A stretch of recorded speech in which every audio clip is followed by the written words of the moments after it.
Hello creativity, innovation, grab attention. ഈ ഒരു 3 elements ഉണ്ടെങ്കിൽ നമുക്ക് ഏത് അഡ്വർടൈസ്മെന്റും അത്യാവശ്യം നല്ല ലെവലിൽ തന്നെ നമുക്ക് കൊണ്ടുപോകാം. പെപ്സി മാക്സിമം എന്ന് പറയുന്ന product no sugar maximum taste എന്ന് പറയുന്ന ഒരു ലെവലിലോട്ട് ഒരു ക്യാമ്പയിൻ ഇറങ്ങിയിട്ടുണ്ട്. അതിൽ അൺബിലീവബിൾ ആയിട്ടൊരു ഐറ്റം ആയിട്ടാണ് അവർ ഇറക്കിയത്. അൺബിലീവബിൾ എന്നുള്ള ടാഗ് ലൈനോടാണ് അവർ ഇറക്കിയത്. അതിന് വേണ്ടി പറ്റിയൊരു അഡ്വർടൈസ്മെന്റ് ആണ് അവർ ക്രിയേറ്റ് ചെയ്തത്. വേറെ ഒരു ബെസ്റ്റ് ഷെൽട്ടറിൽ ആ ഈ സെയിം സിറ്റുവേഷൻ തന്നെയാണ് അവർ ഓഗ്മെന്റഡ് റിയാലിറ്റി എന്ന് പറയുന്ന ഒരു ടെക്നിക്കൽ ആയിട്ടുള്ള ഒരു കാര്യം കൂടെ അതിലോട്ട് ആഡ് ഓൺ ചെയ്യുന്നത്.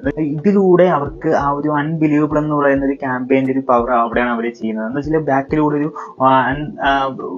റിയൽ ആയിട്ട് തോന്നിക്കാത്ത ഒരു കാര്യമായിരിക്കും. UFO ആയിരിക്കും, അല്ലെങ്കിൽ ഒരു ആൾ ബലൂണിൽ പറഞ്ഞു വരുന്നതായിരിക്കും, അല്ലെങ്കിൽ ഒരു നീരാളി വന്ന് ഒരാളെ പിടിക്കുന്നതായിരിക്കും. അങ്ങനെയുള്ള അൺബിലീവബിൾ ആയിട്ടുള്ള കാര്യങ്ങളാണ് ആ ഒരു സ്ക്രീനിലൂടെ അവർ ഓഗ്മെന്റഡ് റിയാലിറ്റിയുടെ സാന്നിധ്യത്തിലൂടെ അവർ കാണിക്കുന്നത്.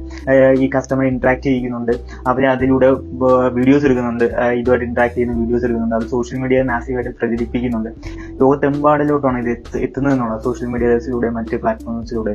അപ്പം ഇതാണ് ഇതിലുള്ളൊരു മാജിക് എന്ന് പറയുന്നത്. കറക്റ്റായിട്ട് അത് നമ്മൾ മാസീവായിട്ട് നമ്മൾ പ്ലാൻ ചെയ്ത് ഒരു ക്യാമ്പയിൻ ഇറക്കുകയാണെങ്കിൽ, അത് വ്യക്തമായിട്ടുള്ള മീഡിയ പ്ലാനിലൂടെ ഇറക്കുകയാണെങ്കിൽ എന്തായാലും അത് മാസീവായിട്ട് റീച്ച് ആകും എന്നുള്ളതാണ്.